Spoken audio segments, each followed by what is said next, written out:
I grew up on a beef farm in Missouri, and like everybody else that raises livestock, we had to raise a lot of our own feed to stay in business economically. And we raised corn and soybeans and hay, and you grind this material up into a flour, you make pellets, you add vitamins and minerals and trace minerals to this pellet, and you feed those calves for about 6 to 9 months before you ship them off to market, maybe to be butchered, maybe to other feeders, and you always save back the very best ones for yourself, and you knock them in the head and eat them. It's a real simple cycle on the farm. The thing that fascinated me as a teenager was that as a family, we lived out of the same fields. We kept back 5 rows of corn for ourselves. We had a garden at the end of the field where we grew our peas and beans and squash and tomatoes. And we wanted to live to be 100 with no aches and pains, yet we didn't give ourselves the same vitamins and minerals and trace minerals that we gave the livestock. This whole concept really fascinated me, and I went on to ag school at the University of Missouri, and there I learned about chemistry, soil chemistry, and how it related to tons and bushels per acre. I learned about ag economics, but I really didn't get an answer to my basic question, why did we give these calves vitamins, minerals, and trace minerals and not ourselves, until I became a freshman veterinary student at the University of Missouri. And there I learned that the reason why we put all these vitamins and minerals and trace minerals into animal feeds, bottom line, is because we don't have health insurance for them. And of course, if we were to use a human healthcare type of system for livestock, it'd be a sticker shock for you. Your hamburger cost would be $275 a pound. Boneless, skinless chicken breasts would be $450 a pound, and a dozen eggs would be $50 for a dozen eggs. So we learned that we could keep the price of animal products such as meat and dairy and poultry and eggs down to where the average American could afford them simply by reducing or eliminating health care costs. And we do this in animals by preventing and curing diseases with nutritional formulas. Now, that whole concept fascinated me all through veterinary school. And while the other vet students were playing bridge and throwing horseshoes during breaks, I spent a lot of my time in the library studying more nutrition. After graduating vet school, I went to Africa for 2 years and got to work with Marlin Perkins from the old Mutual Omaha Wild Kingdom days. And that was kind of a kick. I got to play Frank Buck and trudge all over Central and South Africa using the tranquilizer gun and moving elephants and rhino all over the continent of Africa and Europe and the United States. And after 2 years, Marlin sent me a telegram and invited me back to the States to work on a big project. He'd actually gotten a $7.5 million grant from the National Institutes of Health, and this was to study pollution, the environment, and the ecology. This was more than 35 years ago. And my job as the wildlife veterinarian on the project was to do autopsies of animals that died of natural causes in the big zoos around the United States.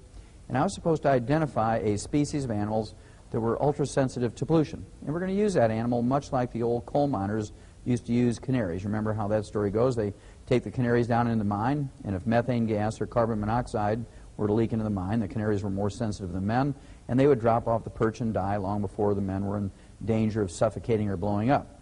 Well, to make a long story short, after some 12-plus years working directly with Perkins at the St. Louis Zoo, the Brookfield Zoo in Chicago, the National Zoo in D.C., L.A. Zoo, and many other large zoos around the United States, I had done some 17,500 autopsies on over 454 species of animals, plus 3,000 human beings for a comparison. And what I learned was that every animal and every human being who dies of natural causes dies of a nutritional deficiency disease. And I got all excited about nutrition again, and I wrote 75 scientific papers that were in medical journals and veterinary journals, international pathology journals. I wrote some 15 chapters for 8 multi-authored textbooks. I wrote a textbook of my own that was 1,000 pages and 2,000 illustrations. And through the news releases of the large universities I worked with, I was on 20/20 with Hugh Downs and Geraldo before he got his nose broke for the first time. And through the news releases, again, through the universities, I was in some 1,700 newspapers around the world through the UPI and AP Newswire service. And with all this public exposure and with all the scientific exposure, I couldn't get people who are in a position of authority, either in medical research or in government, to get too excited about preventing and curing diseases in human beings with nutrition like we did in animals.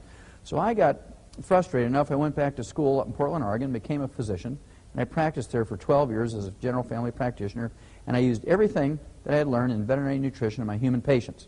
And of course, this was no surprise to me that the concept works just as well in people as it does in animals.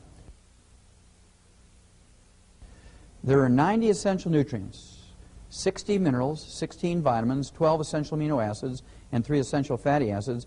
And they're called essential nutrients for 2 reasons. Number one, our bodies cannot manufacture them. We must consume these essential nutrients every day, either as food or as a supplement.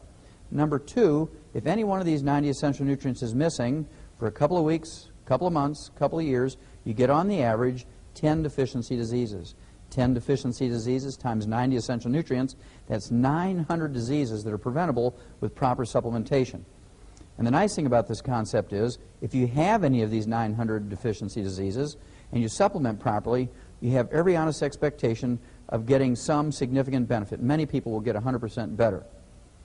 Then, we haven't had to think about this over the years since human beings have been on Earth, simply because our food plants, our grains, vegetables, fruits, and nuts, have been able to manufacture the vitamins, amino acids, and fatty acids. And this whole concept was very interesting to researchers back in the 30s and 40s. They believed that you could get everything you needed from your 4 food groups because plants did manufacture vitamins, amino acids, and fatty acids. And that's where that whole malignant, dumb belief came from, that you could get everything you needed from your 4 food groups. And of course, that little sentence has killed more Americans than all the foreign enemies put together in the 220 years we've been a nation.